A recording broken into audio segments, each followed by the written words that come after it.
Alright guys, welcome back. Welcome back. So I've been blessed with this topic idea on choosing a life partner from a recent Instagram I had. And I was telling you guys, I think in my last video, where of course I'm on the dating scene, I'm exploring my options. And it's interesting, I think, this whole process, right? And choosing a life partner and being on the dating scene, vetting men, because I consider my body very sacred, my womb is very sacred, so not any and everybody can enter physically into this space, let alone spiritually, into my spiritual space and having interactions with me and being able to interact with my energy. Like, I'm very protective of that energy in that space, right? But at times I do like to explore. And so I was in conversation with this very beautiful chocolatey, I'm talking about deep, double dark chocolate man with some very piercing eyes, clean cut, clean shaven, just like I like it. We haven't met face to face, but we've been having some discourse back and forth online, and we actually just talked on the phone, right? And he's muscular. I'm like, physically, he a 10, right? But psycho-spiritually, he's not where I would like for him to be. So I think this is a challenge, you guys, and I'm going to try to take my time with this video because this is very difficult. Now, I get it. Not everyone is going to vibrate at my same frequency, right? I would say most men don't, and that's the reason why I am single, because most men aren't there, right? And this is a spiritual journey. So we're all on our own individual paths, right? And some are a little bit further than others in their spiritual walk. I get it. It's a matter of, do I have the patience? Do I have the patience to walk a path, to walk a journey with a man who is not quite there? And honestly, I don't think I do. And this is another thing, because a person can say, okay, I'm going to work on the patience, right? I'm going to walk this journey with you. Granted, if we're going to be walking a path, that means we're going in the same direction, right? We're headed in the same direction. But who's to say that they're headed in my direction, right? Who's to say they're ever going to change, right? And I don't expect anyone to change. So if a person is rooted, if a man is rooted in a different belief system, such as Christianity, and I have a totally different theology, I have a totally different understanding of spirituality, my walk is completely diametrically opposed to what this person is doing in the path that he's walking, I'm like, why even bother? So I'll walk you guys through the conversation, right? And it was going smooth until it went left. So he had been pressed to want to talk to me by phone, which I'm a phone person. Clearly I like to talk, right? Texting is okay, but I feel like there's a time and place for everything. There's a time and place even for talking on the phone and exchanging phone numbers, contact information. And I'm careful and calculated when it comes to exchanging my personal contact information, because I'm like I gotta make sure that you're fit, right? If you're not fit, if we don't agree on certain things, which we don't have to agree on everything, but certain principles, yes, I do think that we should see eye to eye on, right? And I know I have my preference. This is the thing, like, if I'm attracted to you, I'm attracted to you. If I'm not, then I'm not, and it goes beyond physical beauty. So when I'm on a dating site and I'm trying to weed out, like, whether or not, okay, should I give this person my phone number? Is it even worth it? There are certain things I need to know. So on his profile, it says that he has no children, right? And it also indicated that he doesn't want any children, which I caught that kind of like at the last minute. But the part about having no children, I had to ask him, which I asked every guy before I take that next step in allowing them to have my contact information. I'm like, do you have kids? Which most men do, so it's kind of understood, but I want to clarify and make sure. I'm like, do you have kids? He's like, yeah, I have two sons, a 12 and 13-year-old. I'm like, okay. Now, of course, there's more questions to follow, right? Like, you have to guard your space and guard your energy, because I am not going to be that woman, right? There are a lot of women who fall in that trap. It is not going to be me, right? The whole single baby mama struggling, being disrespected, being used by a man, I will be single, and that's just the reality. That's just going to be the reality, right? But when you get to a certain space, a certain point in your spiritual journey, there are a lot of things you just will not tolerate. It's just not. Like, I feel like I'm too advanced. I'm too smart for this, right? I'm too wise to position myself in a certain situation, knowing, right? It's one thing if you don't know, right? You're just oblivious and you're naive to the fact. But no, I'm not oblivious. I'm very conscious. I'm very woke. I'm very wide open, right? Like, I see things. And so, of course, I'm curious. I'm like, okay, why aren't you with the mother? And he says, oh, yeah, I feel I can do better, right? So I'm like, all right, put a pin in that, right? We're not going to, because that's a conversation that's actually meant for the phone. We can't really get in too much depth in that conversation back and forth online via text. So I'm like, okay. So he's wanting to, like, take the conversation offline on the phone, but this is like later in the day, like at night. This is around 10ish, and I'm just like, that's not how I do things, right? I'm not going to sit up here and give a person my phone number. We're not going to be having no conversation at night, our very first conversation. It don't work that way. And so I said to him, like, okay, you wait all the way till the nighttime to want to talk on the phone. I mean, I get it. I want to talk too. To you, like, of course, like, this is the whole point of us even interacting online, because we're interested in each other, right? So of course, yes, I do want to talk to you, but no, that's not how it's going to go down. Like, we're not talking at night. And I've learned to even just be more calculated and protective of my space and setting boundaries with men, right? Because you got to teach people how to treat you, otherwise they run all over you. And so I said, well, it won't be tonight, but we can talk tomorrow. And he's just like, I want to hear your voice. I want to talk. No, you had the entire day to make that call, to want to talk, right? To make time. So I said, what were you doing all day today? He was like, oh, well, I was unpacking because I got back from a trip. And I just made time to unpack. And I did this, I did that. Okay, cool. Like, I have my errands I did yesterday too, right? So I said, we'll talk tomorrow, which was today. So today came and you were like having this discourse back and forth, and he's explaining to me about his children and why he's single. And of course I want to learn more about that. Like, okay, you're saying you can do better, and I'm like, you can do better, right? So I told him, he messaged me, he was like, can we talk now? This was maybe like, I don't know, like 10ish, right? And I'm like, well, actually, I'm just getting out of bed. So, not that I just woke up, but I'm just getting out of bed, and I'm about to take a shower.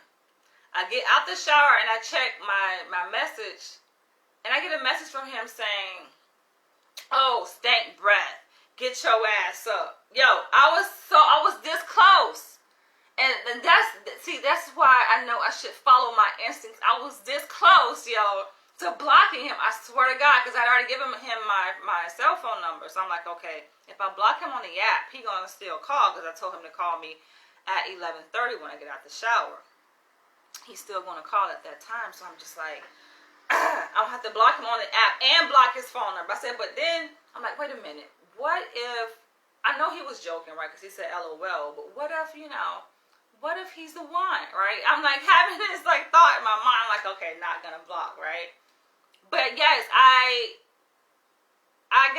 took offense to that, right? In the sense that, like I said, you give a person an inch, she'll take a mile. And so for him to say that, I felt like it's like it's too soon. We don't know each other. Don't be sitting up here thinking you know me like that, right? To say stank ass breath and get your, like, I don't have a problem with get your ass up, but just the disparaging remark, stink ass breath, because I told him I was just about to get in the shower. Not to say that I hadn't brushed my teeth, because actually I did. I just hadn't taken a shower yet, right?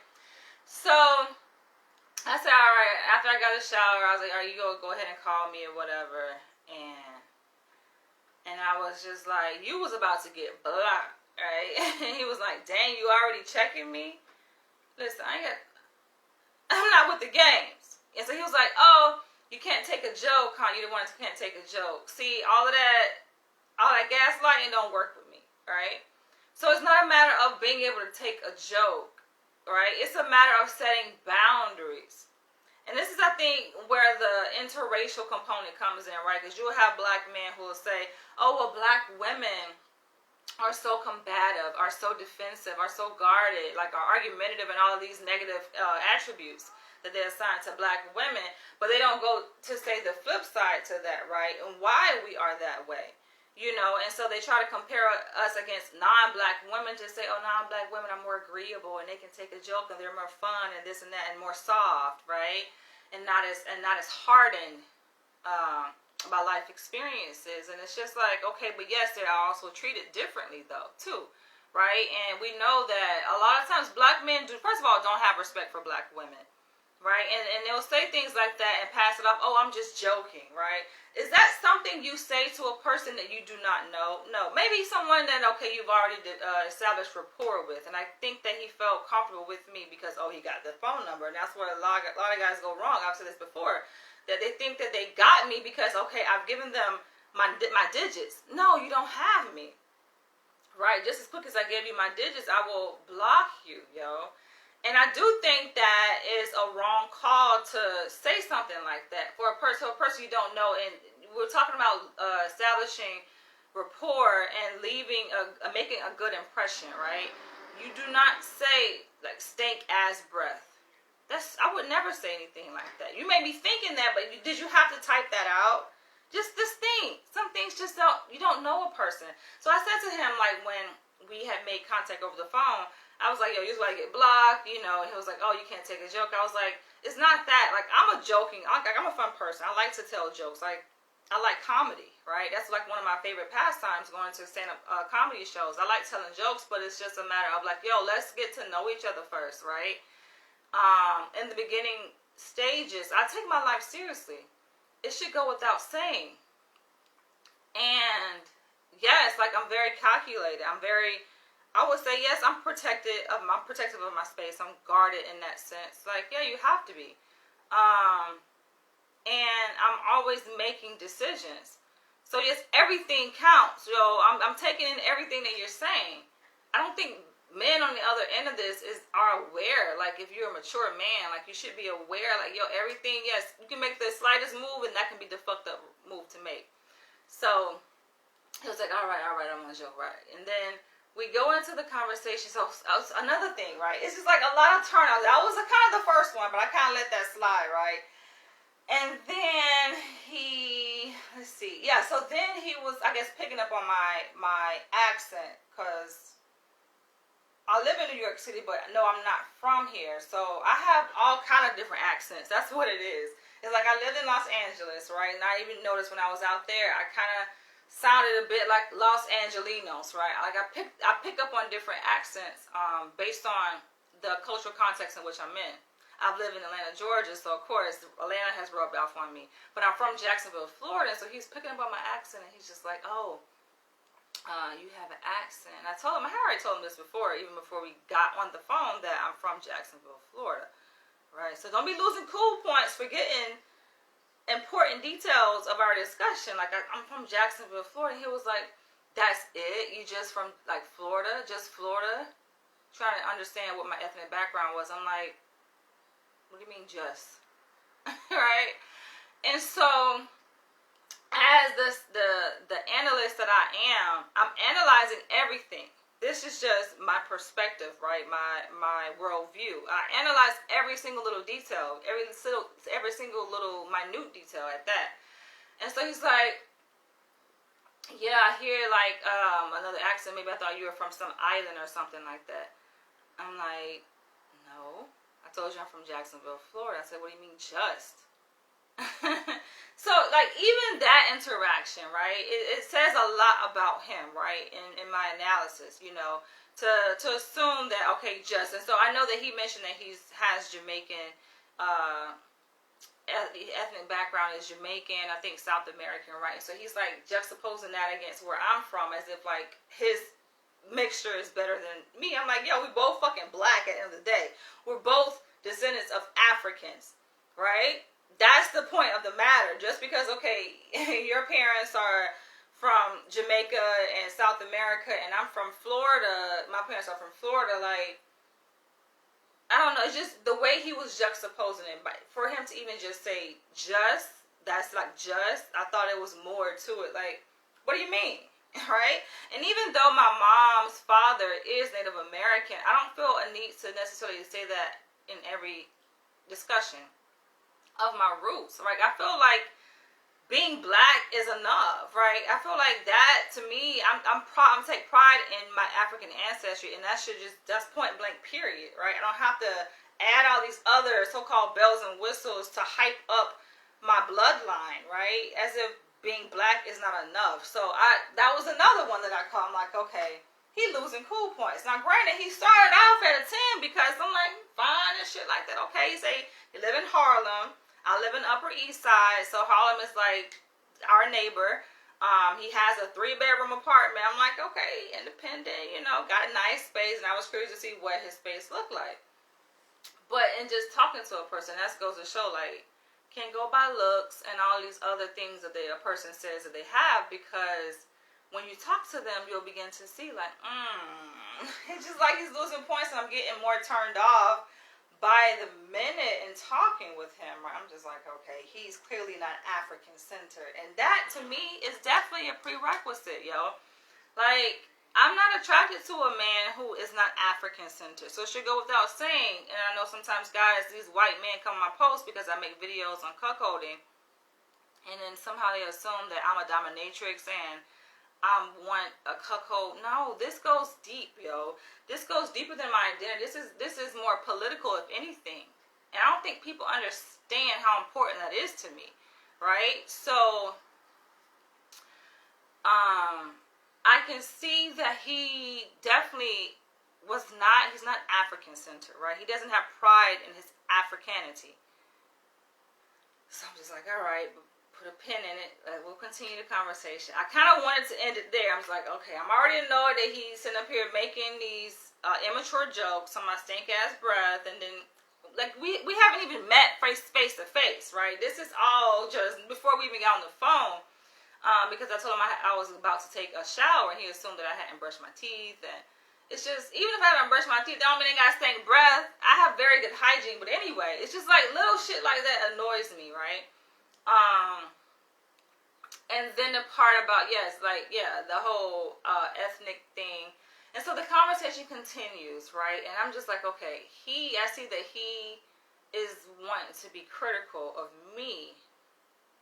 So now you're activating my critical nature, right? Because nobody can out-critical me, right? Like, I can definitely criticize people and critique situations. And so I'm like, all right, turning it back on him. So I'm like, okay, I said, so you say that you have 2 children. I said, are they by the same woman? And he's like, no. Red flag, right? So I'm curious. I'm like, okay, so why aren't you with the mothers? And he's like, well, my mom. Yo, he mentioned his mom. You know, I'm like, another fucking bit. Just all these red flags. It's like my mom, basically his mom had told him that she wasn't a good fit, right? He's like, you know, I was with her, but then, you know, my mom was saying, you know, she wasn't right for me, and I was listening to my mom, and then he started mentioning the Bible, like I prayed about it, and I'm like, okay, he's one of those type of men. I'm already kind of formulating this stereotype, which stereotypes can be true about this person. Just like, it's not appealing to me. Like this formulation that's popping up in my mind is not something that I'm attracted to. I cannot fake you cannot fake attraction, right? I'm losing my attraction to this person as he is speaking. And he's talking about how it didn't work. Now, granted, he has 2 sons, one 12, another 13, from 2 different women. And he's telling me the reason why he's single and the reason why he is not with the mother of his children. And I take parenthood, right, and building a family, it should go without saying. On my profile, it says I'm a Pan-African, right? He doesn't know much about Pan-Africanism, but she was trying to come to understand, and I was, breaking it down. But I'm not here to teach you this. Like, that's not where I'm at. And I was trying to emphasize to him, I'm not here to debate. I'm not here to teach anything. I'm here to build, right? I'm here to mingle with a like-minded individual so that we can build. Meaning, you have to already be there. You have to meet me where I am. I'm very grounded in who I am. I'm very grounded in my Africanity. I'm very grounded in Pan-Africanism. And I'm serious, right? And so he's like hiding behind the Bible and prayer, and his mom saying like, my mom said that she wasn't good for me. I had thoughts. And so that triggered me to say, okay, I see that you rely upon your mom to make very important decisions about your personal life. I said, I'm the total opposite of that. Like, I'm 38 years old. He's 38. So ain't got time to beat around the bush. All right? I'm putting everything on the table like, listen, I'm the complete opposite of that. Yes, my family is involved in my life. I talk to my dad, I talk to my mom, but I do not rely upon them to make any decisions about my life. And especially when it comes to dating. The fuck? I'm not a teenager, right? So for a man to be relying upon his mom to make a decision about his life, and not only that, but the mother, she carries your child. That's sensitive to me. I'm a woman, right? Like, that lets me know, like, okay, if we have a disagreement, how can I be so secure to know that we're going to be able to work things out? That you're not going to go and run and tell your mom and consult with your mom and be like, oh, mom, yeah, blah, blah, blah. And he's telling me this. He's saying that, yes, as he was going through his relationship with his mother of his children, he would be on the phone talking to his mom and keeping his mom up like his mom was his best friend, essentially, right? Telling his mom this and telling his mom. It's not to say, okay, you can't have family, you can't have friends or close friends, but they don't need to know every step in detail of your intimate personal relationship with your partner. Hello, who does that? That is problematic. No, I'm like, nah. I said that's a no-go for me, right?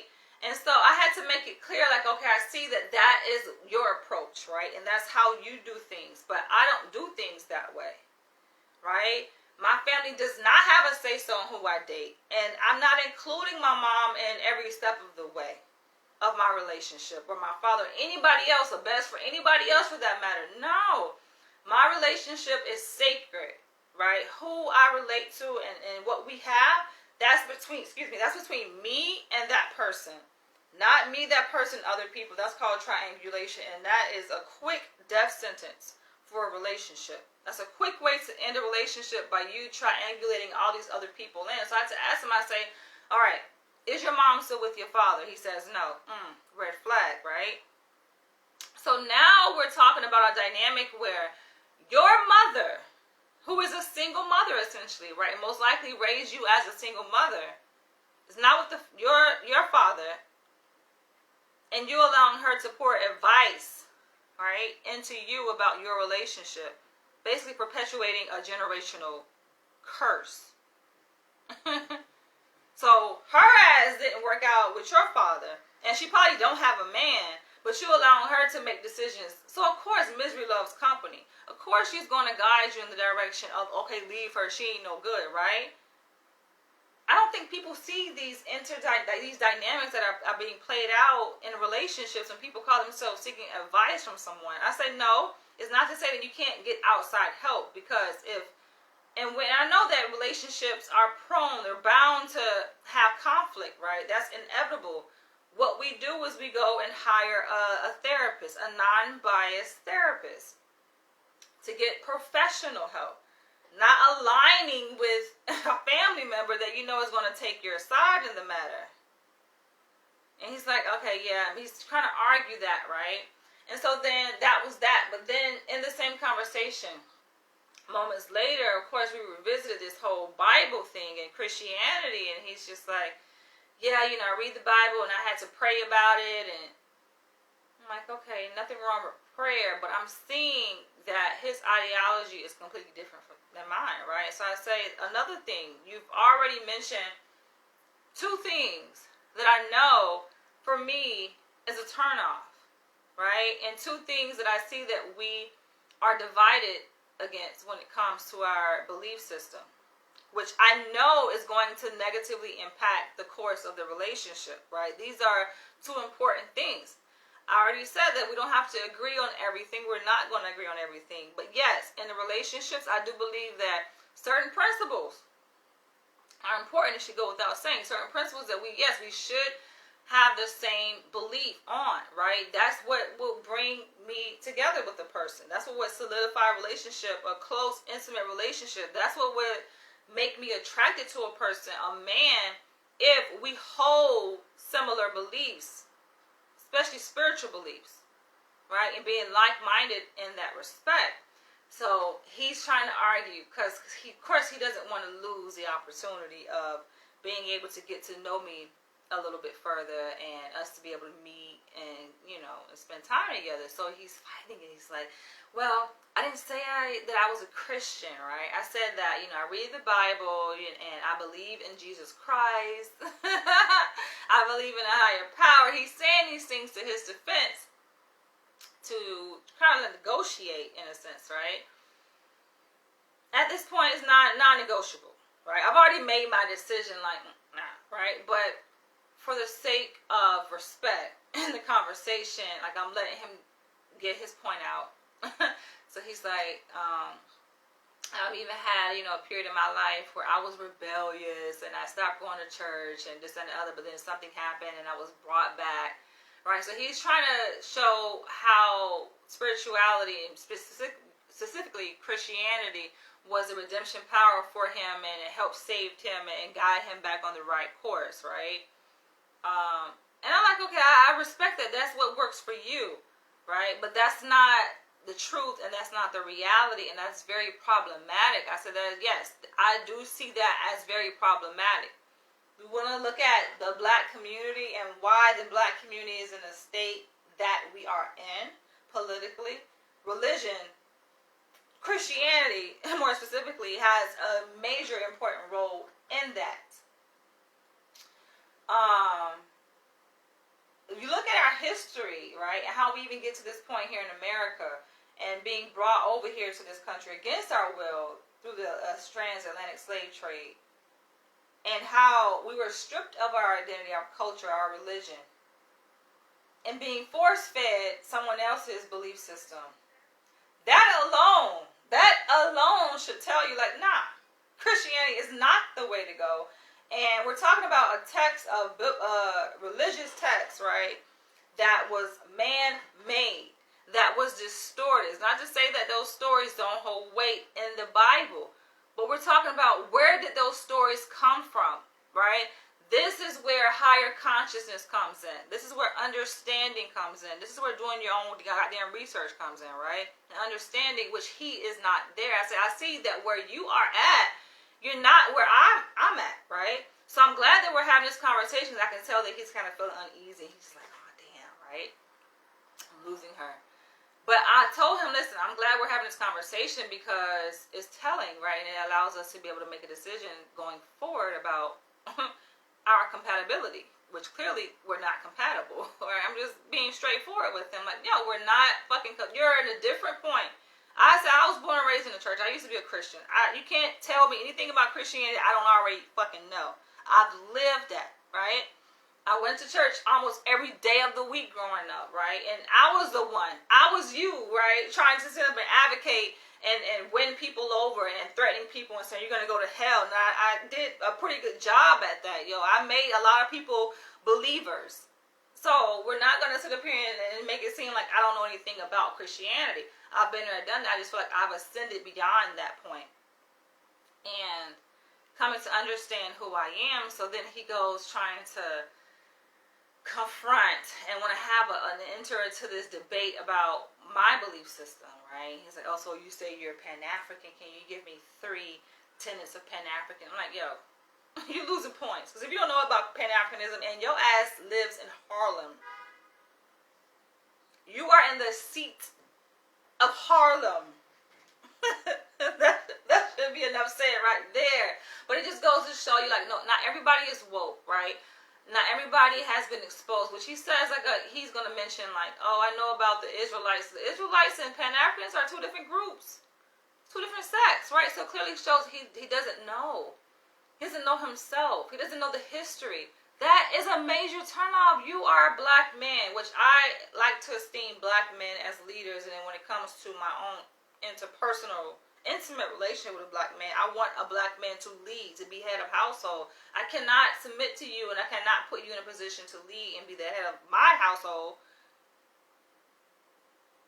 if you don't know who the fuck you are. You don't know your history. You don't know where you come from and how you get to this point to even be serving a white Jesus in the first place. You can know you don't deserve that position. You have a lot of learning to do, right? And I'm saying this in the most eloquent and respectful way, right? Not to offend him, but just to be honest and put it out there. And so he's like, he's like trying to, of course, win me back and say, well, we don't have to agree. And, I think that there are people who come from different backgrounds and religious and belief systems, and even though they may have opposing views, they can be able to sit down and have a conversation and learn from each other, right? That's his stance. I'm like, of course. I said we can't learn from each other, right? And he was like, yeah, we can have, a debate, and through us presenting our opposing perspectives, we can be able to grow from that. And I'm like, okay, you can try to convince me, but no, I'm set in what I'm doing here, right? And I know what it is that I want, and I'm not turned on. I'm not attracted to you anymore, right? It's just point blank, period. Not to say, of course, that we can't, schedule a dinner date or a lunch date and be able to sit down and we can talk, but I've been there. All right, we're like, nothing is new under the sun, right? This is not my first rodeo. All right, I've been around, I've experienced this. I've come across men who are fucking Muslims, right? I've come across men who don't believe in Pan-Africanism. I've come across men who are not black. I've dated men who are Puerto Rican. Like, I've been there, okay? So I know what it is that works for me. I know what it is that I like, and that's just not clearly going to work. It's a turn on. And I'm just being straightforward because he is pressing this issue, this idea that, oh, we can come together. And I can imagine, listen, I can imagine a space between us, right, where we do come together and we're attracted to each other, right, and we form our intimate relationship. Brother fine. Don't get me, brother fucking fine. I'm like, god damn, like Tyson Beckford kind of fine, like them piercing eyes, them sexy. He put them eyes on me in the picture. I'm looking at this picture. I'm like, god damn, just the body. He works out. He takes care of himself. So he got that department down pat, right? Everything is good in that department. But yeah, for me, it's those values, and we're not seeing eye to eye. And yeah, I think a bigger red flag was his approach when it comes to resolving and working through interpersonal conflict with his partner. Nah. And then he even mentioned, he's like, I know, there are women and you might see me as like, oh, a mama's boy. He's like, I can tell you I'm not that. Like, I made my decision to not be with her, and I had already was having thoughts on it not working out, but I did talk to my mom, and she was the person that spoke to me. He was like, I believe that, a person can take things up to prayer, and how it works according to his faith is that, God will speak to you through certain people that are close to you. So in him having this close relationship with his mom, and having already told his mom about his relationship and what was going wrong, she spoke these things, and just like, it don't take a fucking genius. I told him, I said, it don't even take prayer. Listen, you ain't gotta pray. I feel like whatever answer you need, whatever it is that you need in life, period, comes from within. That's just my belief. I say, see, that's a prime example right there that I know our difference in theological beliefs, our difference in our belief system altogether is going to create problems down the road. I like prime example. prime example. It was so many examples, right?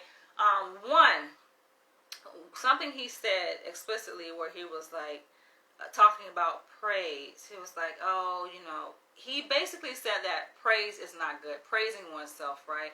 That's perceived, that's considered as something that you're not supposed to do. I'm like, bingo, prime example.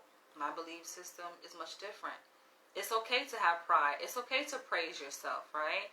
But according to his belief, you're supposed to be humble and lowly. No. We've been that way too long. That's why. That's the reason why we're in the predicament that we're in now. We don't believe in ourselves. We don't praise ourselves enough. And then another one was seeking answers outside of yourself, right? As if you got to pray to some God up in the sky for an answer to basic life problems. I'm like, that's not my approach. So yes, it can be problematic, and I can see. And I said, what's the point? I just want to save you time and save me time, right? Like, we can go back and forth all day. That's not what I'm here for. That's the fucking problem with the black community now. We want to sit up here and do all these goddamn debates. For what? These debates aren't getting us anywhere, right? We can debate till the fucking cows come home. That's not going to get us anywhere. It's about building. We should be able to build. And if we have this commonality and this understanding of self, that's where we go from there, right? Which he lacks that understanding of himself, right? His understanding of who he is through the lens of Christianity. He's indoctrinated. And like I said, I've been there, done that. Christ is who makes him who he is. And he doesn't even realize the subconscious implications of that, right? And how he has been brainwashed. And he's playing out this subconscious programming. What we all been through. It manifests itself in so many ways. And of course, I could have continued the conversation and the relationship with him. So to show him, to point out, right? He's like, because he's saying, oh, he wants to learn from me. I'm like, listen, I'm not here to teach your ass. For me, yes, I know that we're going to learn from each other. Like, even if I come across a like-minded man where we share similar beliefs on important principles such as Pan-Africanism, yes, we're going to learn from each other, right? And there are going to be things that we're going to have even differences, right? Even within our understanding of the tenets of Pan-Africanism and our application of it to our daily lives. Yes, there are things we can learn from each other.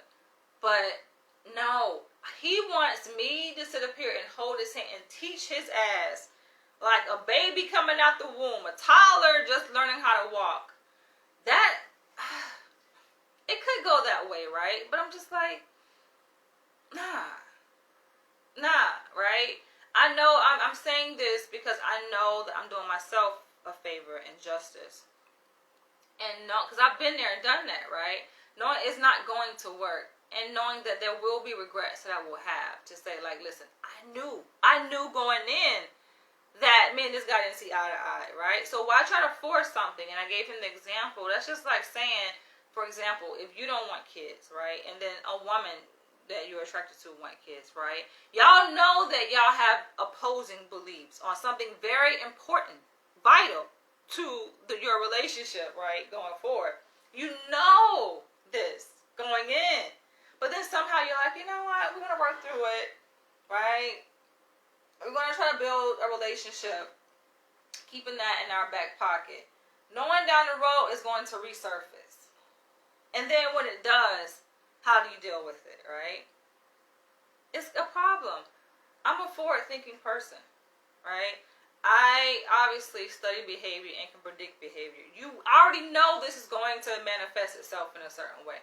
Why do that? It's already manifesting itself now in our current conversation, so I know how it's going to ensue problems down the road. Why would I allow myself to go through unnecessary bullshit?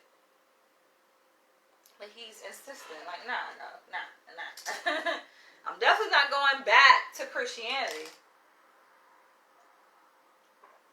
His idea is that, well, maybe he can elevate. Maybe I can teach him some things, right? And he can come to a stepping into my worldview.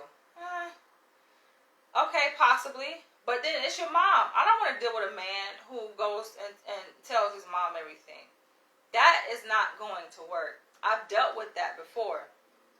Mama's boy running back telling his mom and his sisters, and then they form this perspective of against me, right? And then it's just like when I'm around them, or if I ever go around them, which I didn't in that relationship. I had never, I met his mom when she came to visit us in Florida, but I never met his sisters. And his sisters got to the point of threatening me and all this bullshit. Like, nah, man. My peace is too valuable. I need my peace. It's too sacred. Like, why? Why would I allow, like, my life is set up perfectly. That's the thing. I've been single since December 2017. Of course, I've dated since then. But my last serious long-term relationship ended December 2017. I've created a very stable and comfortable life for myself, right? So, of course, I am going to guard that by any means necessary. Now, I have a goal to, meet someone, fall in love, and get married and have children, build a family. Of course, that's something I want to do.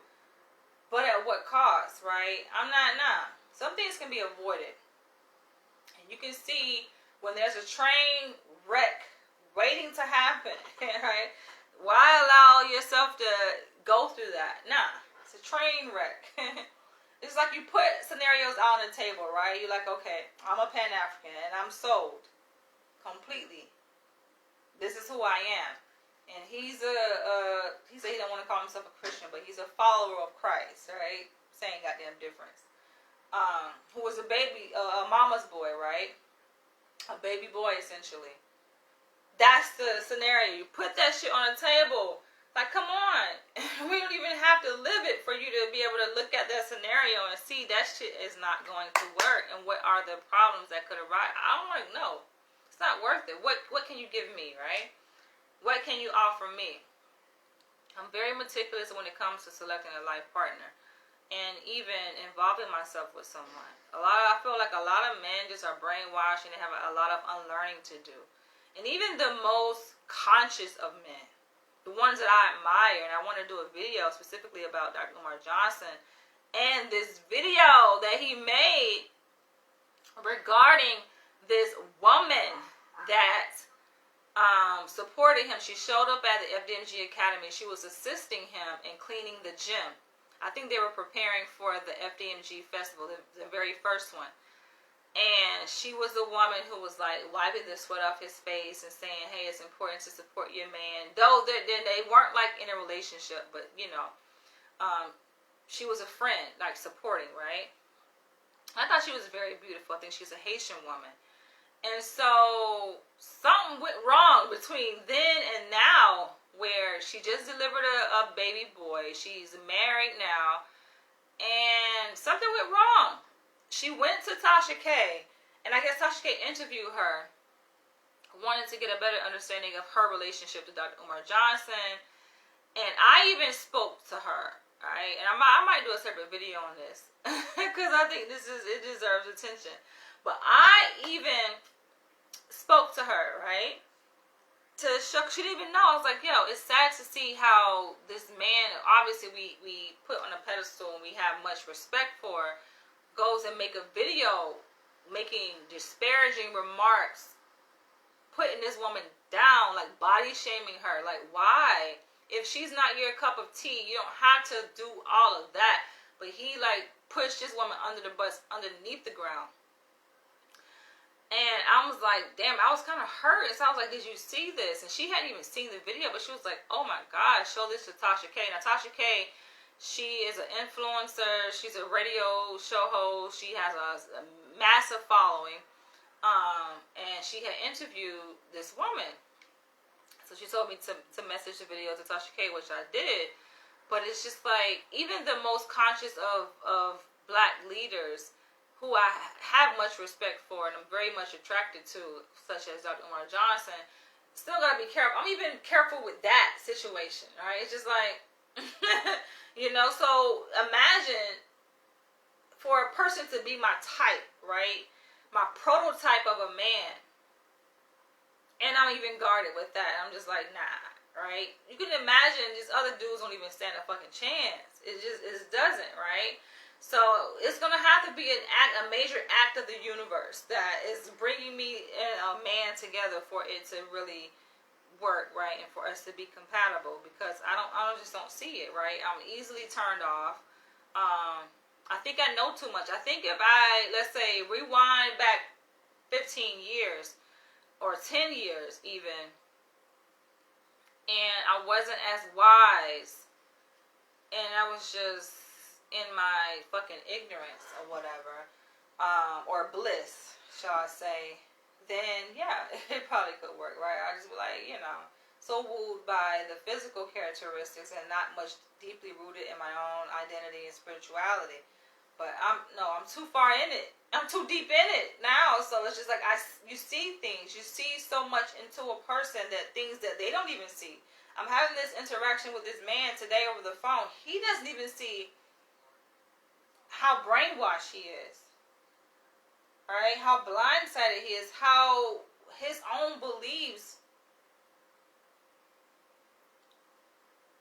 are definitely opposed, right, to who he really should be as a black man. He doesn't see it. So he ends the call, and I end the call saying, it was nice meeting you, right? And I told him, I said, you're still attractive. I'm still attracted to you. I like your piercing eyes. And then he was like, yeah, I wish you well on your journey and blessings and all that bullshit he was saying. I was like, listen, I'm good, right? You the one got a lot of growing to do. We all do, yes, but yeah, I'm definitely further along in my spiritual journey than he is. And if it works for him, listen, whatever works for you, right? But nah, definitely ain't about to sit here and submit to no man who worships no damn white Jesus. No. And then who is definitely ignorant to what's happening in our world on a socio-political level, right? And I was explaining to him what Pan-Africanism was and how it is a political movement. But it's intersected with African spirituality, which he just, you have to walk it and really be called to it to really understand. So I can see definitely he's one of those, like, all lives matter kind of people, and he's one kind of positioning South American and Jamaican roots above African, for example, which obviously goes against the tenets of Pan-Africanism.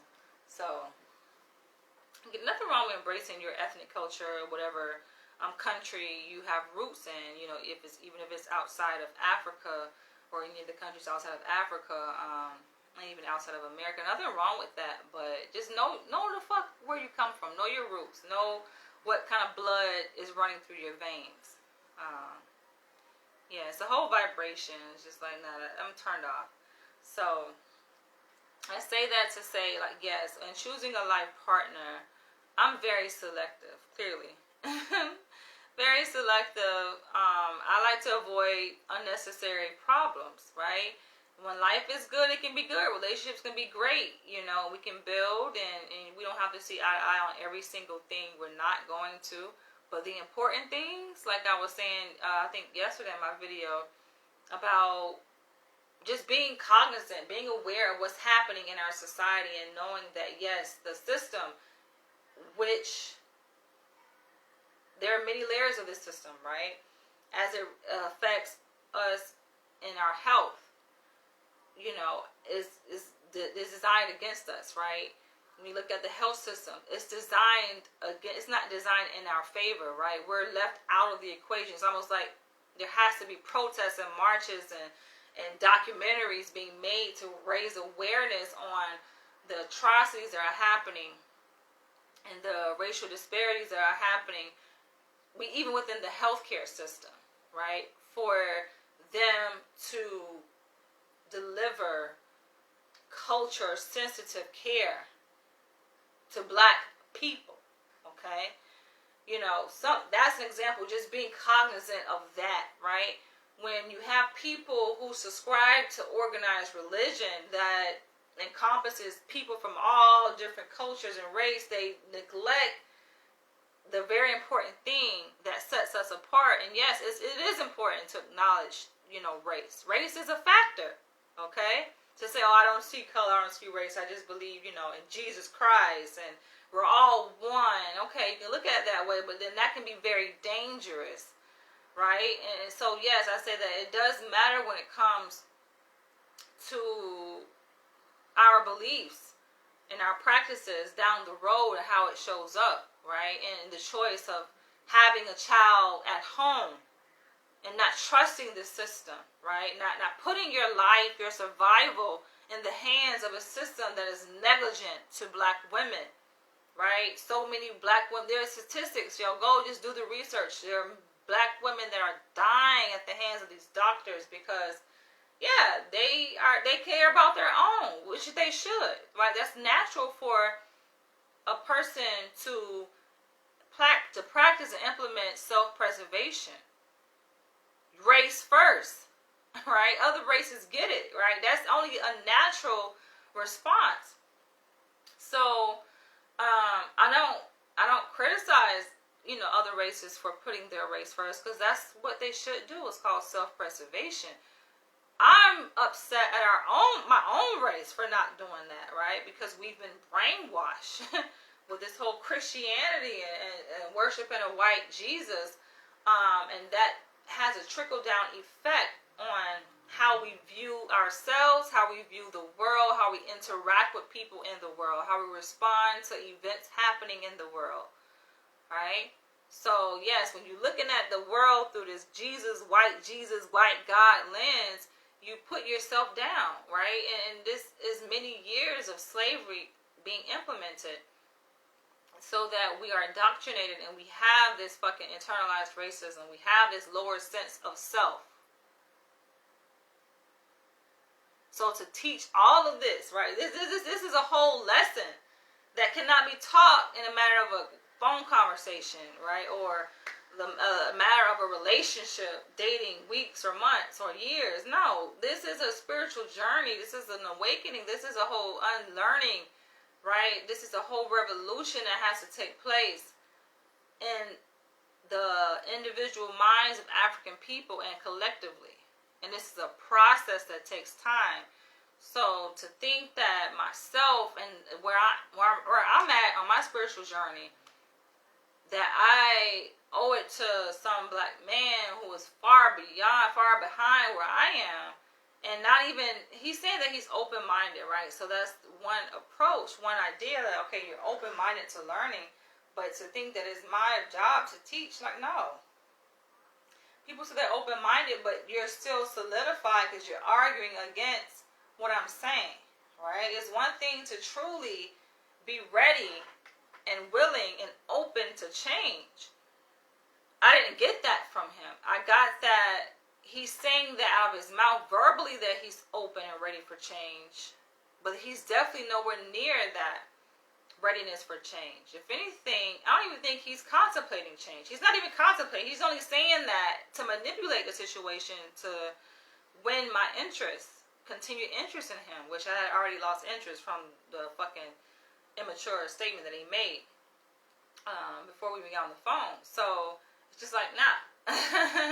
You can't manipulate a manipulator, right? Like, I do this for a living. I am a psychologist. People don't understand it. And that's another thing. Like, he didn't even have any interest in what I do for a living, right? But yet, and still has a nerve to have on his profile that he wants a woman to cook. Now, I know how to cook, but for a man to talk about wanting a woman to cook, that means that you are subscribing to the traditional way of gender roles in a household, which I'm not opposed to. But if we're going to go that way, let's go all the way, right? So you see that, yes, I hold a PhD and I'm a psychologist and I work in a hospital treating patients. I do that full time. And you want me to cook? Hell, I'm hungry too. I'm tired too when I get off of work, right? It doesn't equal out. Somehow men think that shit equals out where, oh, we should go 50-50 on the bills because we both work and we both have the ability to work. That's not 50-50 when a woman is left with the responsibility of carrying a child, delivering a child, birthing a child, and also raising that child, nurturing that child. Like that's a job by itself, right? So let's put things into the proper perspective. If you want to go the traditional route, I'm with it. In fact, I actually prefer it, right? A man who is willing to take on that responsibility of a man and being the provider, protector. Let's do it, right? Let's go all the way with it. And yes, I will be that stay-at-home mom and nurturing the children and just making a house a home. That comes natural, right? You know, you see, if I can do that here independently on my own, there's no question I can do that with a family, for a family. So it's just a matter of us seeing that and not just talking about it, but living it. A lot of men, like, they'll have this ideology, especially black men, like in their mind, like, oh, it could be this way, right? But talk is cheap, right? We have to actually walk the talk and live it and do it. It's just do it, right? So I'm having this conversation with him, and I'm just like, yo, you want to debate. You were talking about you want to sit here and have these discussions so we can learn. And I'm at the point I'm ready to do. All right, let's just go ahead and do the damn thing, you know? So just a level of maturity. And I can see that he's definitely not there. If you're talking about still receiving advice from your mom. Yo, I've been grown. And even when I was still under my parents' roof, I was still making my own. I was so independent, making my own decisions. I can't even remember the last time I let my parents influence any of my decisions. I'm trying to think back like, damn, when was the last time my mother and my father influenced my... I can't even remember. I cannot. The last time, okay, thinking about my dad, I was young. I was probably in middle school, elementary school, and I was going through puberty, and I noticed I was growing hair under my arms and my legs, and I was like 11, 12, and so I wanted to shave, right? And I see the other girls in school shave, and I wanted to shave, and he was like, no, you can't shave. I think that was the last time that I can recall where I had a desire. I wanted to do something, and my dad had a decision against that, and his decision influenced my behavior. But no, I made my own fucking decisions, yo. Even my mom, like, no, my decision to go to college and what school I wanted to go to, and what cities I wanted to move to, me moving to Atlanta, everything. Me going off to school to Tallahassee, away from my hometown, that's all my decision. I didn't consult with them. I did what the fuck I wanted to do, and then she knew about it. It's not like I left them out of it, like they knew, but after I made my own decision, because I'm the one who have to live with this. And that's how I've always been. So to encounter a man is like, oh, well, let me call my mom, and let me see my mom. Like, what the fuck? Nah, bruh.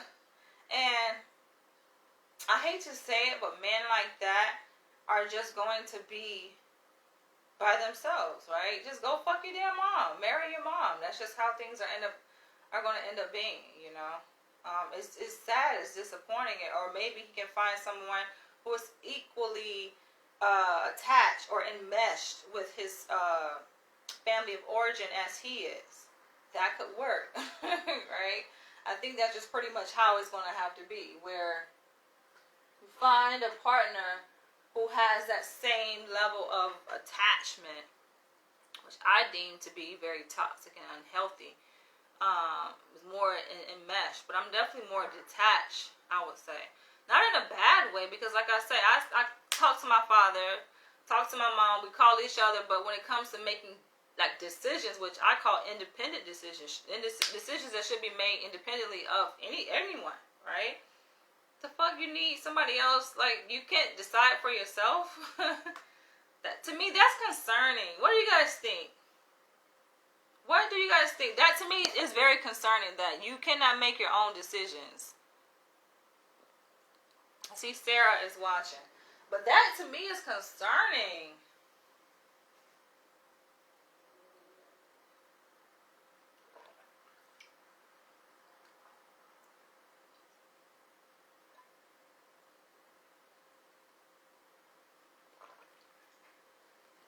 definitely couldn't date a man like that. But on that note, I'm going to end this video. You guys feel free to share your comments below. Let me know what you guys think. I may come back, maybe not today, but sometime this week, and do a reaction video to the video that Dr. Umar Johnson made on that woman with those disparaging remarks. I was just like, oh my gosh, no, he did not do that. I felt so bad for her. And it made me wonder, like, with Dr. Umar Johnson, like I support his mission, right? I get it wholeheartedly. I'm with it wholeheartedly. But there are certain character flaws that he possesses that is concerning. And is very reflective of the toxic masculinity culture that a lot of men have succumbed to in our society, in Black America, with demeaning women, right? On one hand, you want to call women queen and uplift women, but if you're rejected by one, from my understanding, what went wrong is that he found out that she was pregnant, because he said in his video that, he didn't know that she was married, let alone carrying a child. And he had invited her to participate in the mock marriage ceremony, so that he was holding at the FDMG festival last year, right? He was doing this mock wedding ceremony. I guess just to create like this prototype of how things should be in the Black community, especially with him being a Black conscious leader.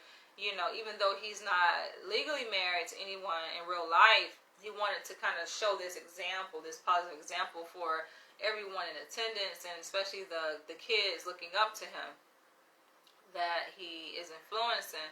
So I got the whole rationale of why to have the mock wedding ceremony. But I guess he had invited her to be one of the wives in the ceremony. Granted, he was going to be marrying two, right, in the mock wedding ceremony at this festival last year. And she had agreed, but then I think she backed out. And that's what he got upset. He got upset about that.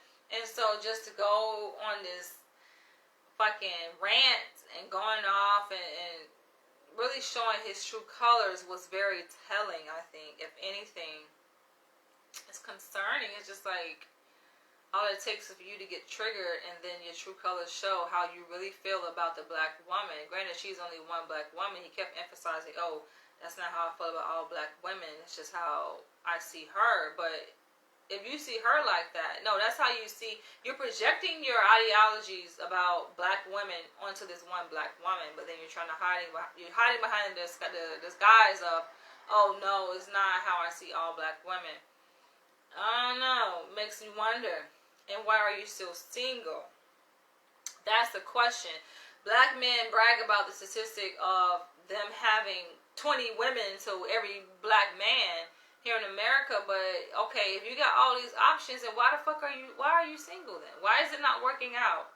Right? Maybe you aren't the top choice. You're not the top choice, right? But even though you have all these options of a Black woman to choose from, a woman ain't choosing your ass. That's what they fail to forget. That they forget that. They fail to remember and to acknowledge the fact that it's a two-way street. It's not that a Black man is choosing a Black woman, right? How they traditionally try to paint this picture to be like, oh, I've been chosen by my Prince Charming. I've been rescued. No, it's a two-way street. The woman chooses a man just as much as a man chooses a woman.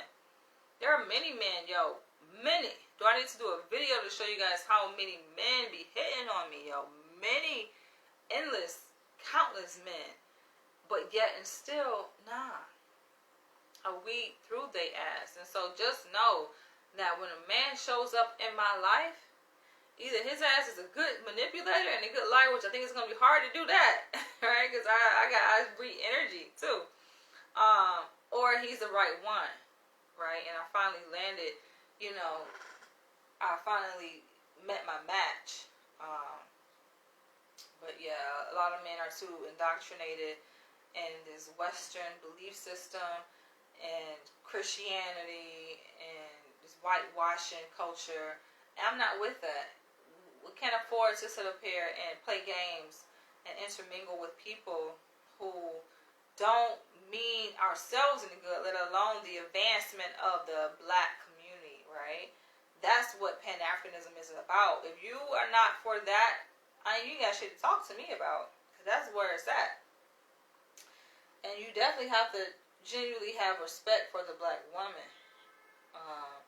They can talk that queen shit all day. And I think that obviously is where his attributes may come in, given that he has this close relationship with his mom. It could be indicative of his relationship to women. But then again, if he's so heavily influenced by her, right, it can go either way. It could be that, okay, his close relationship with his mom could be a reflection of how he would be with a female partner, right? Kind of this enmeshed and very attached and needing to seek her for everything and consult with her. That can be a good thing in a relationship if he's that way with a woman, right? His partner.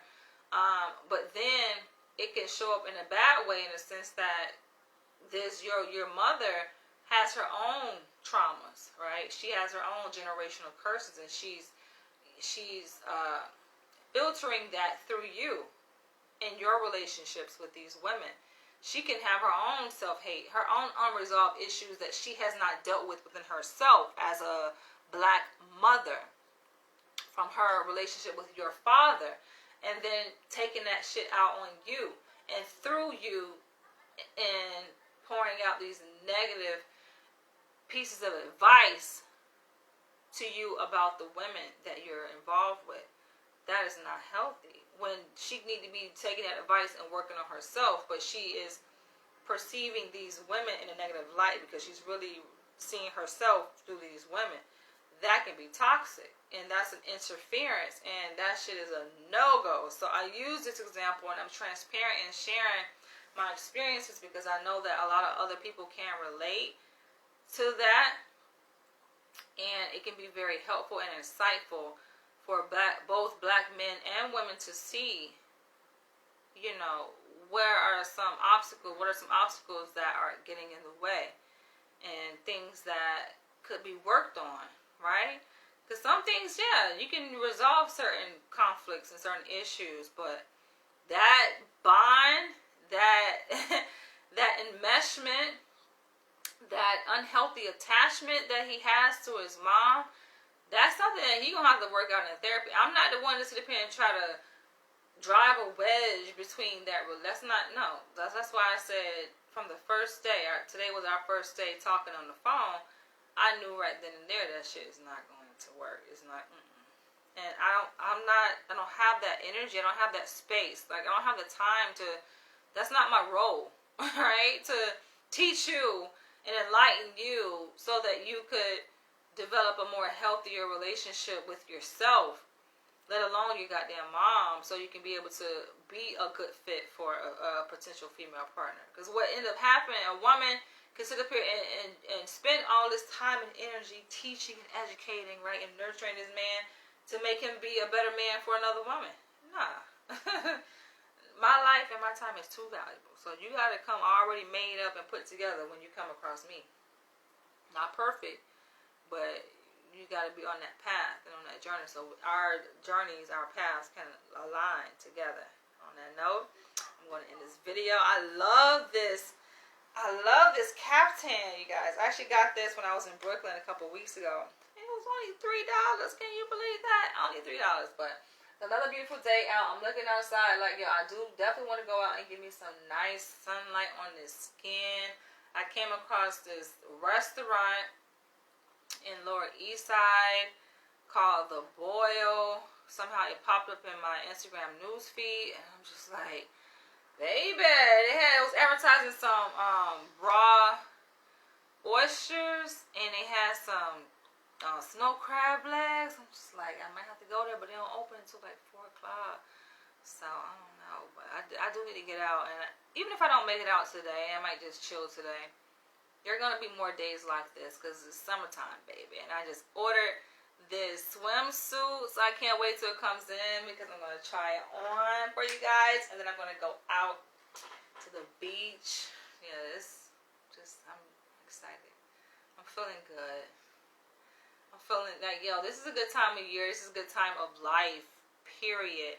And life, yo, life is amazing. When you look at how far you've come in life and where you are at, and just the hope in the future, like my future is so promising.